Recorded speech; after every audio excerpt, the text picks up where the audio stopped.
What's up, guys? Luke the Welder here, and today I'm going to be answering one of the most common questions I get asked as the owner of a welding and fabrication shop. How do I go about pricing a job? The answer to that question is really not cut and dry. Before we can figure out how to price a job, the first thing you have to do is figure out what's your hourly rate. Okay, now I break this into two categories, a shop rate and a mobile rate. I would first start off by figuring out your shop rate, because you're going to base your mobile rate off of your shop rate. Now, how do you figure out your shop rate? Well, shop rates change throughout the entire country, and it also changes depending on your industry. There's many industries within the welding field, so you really have to do your research and figure out what your local shop rate is for your industry. For example, somebody doing automotive welding is going to make a different shop rate than somebody doing food grade stainless welding. They're two different fields within the welding industry, so they have two different rates. You're going to need to figure out what your going shop rate is for your industry within the area in which you live. Somebody making a certain shop rate on one side of the country might be making a different shop rate for the same industry on the other side of the country. So you really have to do your research and figure out what your local competition is charging for their shop rate. And then you can get a good idea of what the average is, and you can base your shop rate off of that. If you are new to the industry, there's a good chance that you're probably going to need to start with a lower shop rate so that you can start bringing in work and bringing in clients and building relationships with those clients. And then once you have a steady amount of work, you can eventually raise your shop rate. Your beginning shop rate does not have to be the shop rate that you stick with throughout your entire career. Some of the other factors you need to take into consideration when trying to figure out a shop rate is your shop costs. What does your shop rent cost you? How much are your consumables? Equipment is very expensive, and you need to also maintain your equipment. So you need to take those costs into consideration when trying to figure out your shop rate. You also still need to be profitable, so you don't want to be so low on your shop rate trying to bring work in the door that you can only afford to pay your shop costs. You still need to remain profitable. So there needs to be a cushion, and there is a fine line. You're going to need to figure out a balance between being too cheap and being too expensive. There is a fine middle ground. You don't want to be too high and you don't want to be too low. If you're too low, you're going to set your customers' expectations that you are going to be a low cost welder and fabricator for them. And you don't want to do that necessarily. You don't want to get yourself stuck in a situation where your customers expect you to be charging such a low amount. You want to leave some room in there for you to be profitable. At the end of the day, you're not running a business to make no money, right? So you want to be profitable enough to where you're making money, but you don't want to be too expensive to where every customer that walks in the door is going to turn around because you're too expensive. So there is a fine middle ground, and part of that equation is going to be determined by your customers, because once you set a shop rate, you're going to start seeing whether or not you are too high or too low. As customers come in, if you start getting customers that turn you down every single time because, oh, that's too expensive, you might want to lower your shop rate a little bit and lower it in increments. You don't need to lower it drastically, lower it down a little bit. All right, so you've got your hourly shop rate figured out. Great. Now how do I go about figuring out pricing on individual jobs? I base my pricing on two separate categories: hourly shop labor and mobile labor. Now, some of you may not be welding mobily, and if that's the case, ignore the mobile labor. You're just going to be figuring out your shop labor. The reason why I break my pricing down into two separate categories is because my expenses are different in my shop labor rate than they are in my mobile labor rate. Here are some expenses you need to take into consideration when trying to price jobs here in the shop. First, you need to factor in materials. You need to take a good hard look at the job that you're trying to price and figure out all the materials you need for that job. When you're just starting out in a shop, it's always recommended that you add an additional 10 to 20% into the material costs. Just as a safeguard, if you make a mistake and you accidentally cut some of that material incorrectly, now you don't have enough material left to finish the job. You safeguard yourself from running out of material on that job, which could cost you more in the back end, because now you have to stop what you're doing and order more material, which could take longer for delivery, and that costs you money. So order a little bit of extra material up front, and you're safeguarded from costing yourself more money in the long run. Once you have your materials figured out, now you need to factor in how many hours of shop labor you think that job is going to take you. And if you think it's going to take you 5 hours to do a job, trust me on this, add extra hours. This is just an estimate. This does not mean it's the final cost to the customer, but it's better to give the customer a higher estimate and be lower on your final price than to give them a lower estimate and cost more in the end than they were expecting. So make sure you give yourself a margin. The next thing to take into consideration is pickup and delivery. Do you have to go and pick the item up from the customer and bring it back to the shop to do the work and then deliver it? Most of the time, the customers bring the products to me, but occasionally I will offer to go and pick the part up, bring it back to the shop, do the repair or modification, and re-deliver it to the customer. When figuring out pickup and delivery, you're gonna wanna figure out how far away from the shop that you're gonna have to drive in order to pick that item up, and also how far you're gonna have to drive to drop that item off. You're gonna have to take fuel into consideration when figuring out pickup and delivery. Additionally, does the part that you are repairing or modifying or building need to be sandblasted and powder coated?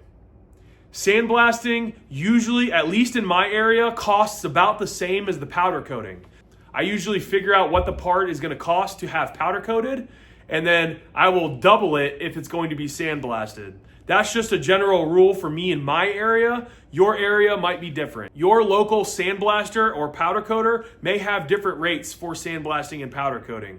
Another expense you're going to need to take into consideration is your consumables, your filler rod, your sanding pads, your wire wheels. Anything that you use for the job that you're going to constantly go through is called a consumable. You're gonna need to factor these consumables into your jobs. Now, for me personally, I don't like to nickel and dime every single estimate for the consumables. I would not necessarily get hung up on your consumables. A general rule of thumb that I go by when factoring in my consumable cost is about 5%. If you add about 5% to the job cost, that should be more than enough to cover your consumables. Taking all of these expenses into consideration should make it much easier for you guys to price your jobs. Every job is different. Every job takes a different amount of time. Some jobs might require pickup and delivery. Some jobs might not. Some jobs might require sandblasting and powder coat. Some jobs might not. Some jobs use very little consumables. Some jobs use more. Some jobs use a lot more materials. Some jobs use less. That's why it's so difficult to give you guys a straight answer on what something might cost, because again, it varies depending on where you're located. It depends on all of these other factors that we just went over, and you guys are gonna have to figure these things out for yourself, but these are great general rules of thumb that I go by here in my shop. Now, everybody does things differently. One welding shop might do things a little bit differently than what I do, but these are the factors that I have figured out for my welding shop that have worked out phenomenally for me. Over time, doing multiple estimates, you will get more fluid at putting pricing together for your customers. And it will be much easier for you to figure out your cost. It will be much easier for you to spit out a number to a customer really quickly. It's just something that comes with experience. This is good groundwork for you guys to at least begin getting that experience. Now we're going to talk about the mobile, welding, and fabrication expenses to take into consideration. The first thing you're going to want to take into consideration is your materials, the same as your shop jobs. The next thing you're going to want to take into consideration is your fuel charges. Running a mobile rig is much more expensive than doing things in the shop because fuel is expensive, and you're going to need fuel for your vehicle as well as your machinery. Your generator most likely runs on fuel just like your vehicle does. Some of you might be driving a diesel rig, some of you might be driving a gas rig, but regardless, you're going to need fuel for your rig and you're going to need fuel for your generator so that you can power your equipment. The next thing to take into consideration is your welding equipment on the rig itself. Mobile welding rigs come in all shapes and sizes. You can get a mobile generator combination welder, or you can be like me and get a generator welder and a separate welding machine that you plug into the generator. You're going to need to buy new hoses and welding leads for your equipment, new consumables for your equipment. So you're going to have to take into consideration maintenance and your consumables. Now you're going to need to figure out your mobile hourly rate. When I first started out, I had no idea how to do any of this pricing. So I would drive out to jobs. It would be a very small job. I would do all this work loading my truck, getting to the job site, unpacking my truck, doing the small job that only took me 5 minutes, repacking my truck, getting back to the shop, unloading all my equipment, and I quickly figured out that I was losing money because I wasn't charging enough for that 5-minute job.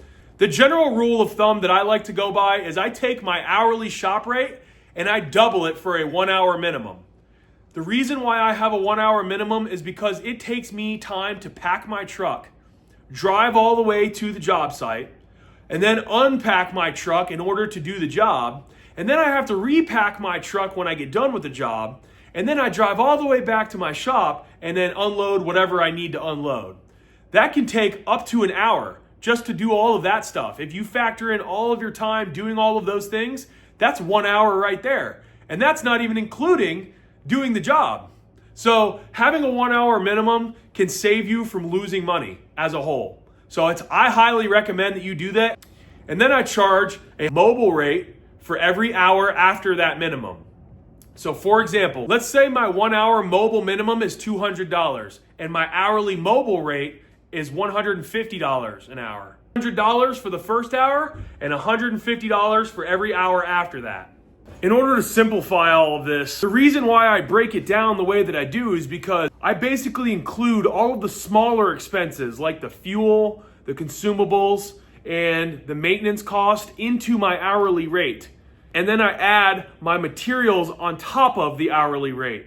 By having the rates set the way that I do, it makes it easier to come up with estimates because now I'm basing my estimates off of labor and materials. And this applies to the shop as well. It just simplifies a lot of things. You're not going to list all of the other expenses on your estimates. You're not going to tell your customer how much I'm spending in fuel. Here's how much I'm spending in this. Here's how much you're going to pay me for maintenance costs. Here's how much you're going to pay me for this. You're not doing that. You're basically just charging labor and materials, but included in your labor rate is the cost of doing business. So to break this down a little bit more simply, when you're trying to do a price on a job, by having factored in all of the other smaller expenses like your fuel, your consumables, and your maintenance costs into your labor rate, it makes it much easier to come up with estimates for your clients because then you're only basing your estimates on labor and materials. You don't have to worry about all these other little expenses because they're factored into your labor rate. I hope you guys learned an awful lot in this video. I tried to cram as much information for you guys as possible to help you guys because like I said, I get this question all the time and I remember what it was like being new to owning a welding and fabrication shop and really not knowing what to do about putting estimates together and being just overwhelmed trying to figure out how to price things out. So I have basically given you my secret formula to putting estimates together and how I have been able to grow my business successfully free of charge to you guys. I'm not charging you guys anything for this information. And this information is all the stuff that I've learned over the last 10 years of being a welder fabricator. So if you don't mind, please hit that follow button. Please hit the subscribe button. Drop a comment down below and let me know if you guys do things differently or if there's something else that you guys want me to do a video on, and let me know what you guys have learned the most from this video on, and let me know if there's anything else I can improve on. I really want to hear from you guys and get your guys' opinion, and let me know if this video helped you guys out in any way. I really hope it does. My inspiration was you guys for making this video. So thank you guys so much for watching. If you've stuck around this long, I really appreciate it. And I really would love it if you guys would share this video and come back. You guys are absolutely epic. Thank you guys for supporting the channel. If there's anything that I missed, please make sure you let me know in the comments down below. I'm super excited to continue growing this channel and all of my social media channels on all platforms. At LukeTheWelder is where you can find me. And I really hope that you guys come and join my community, and really just hope you guys stick around and grow with me. Thank you guys so much for watching. Luke the Welder out. If it's holding, it's golden.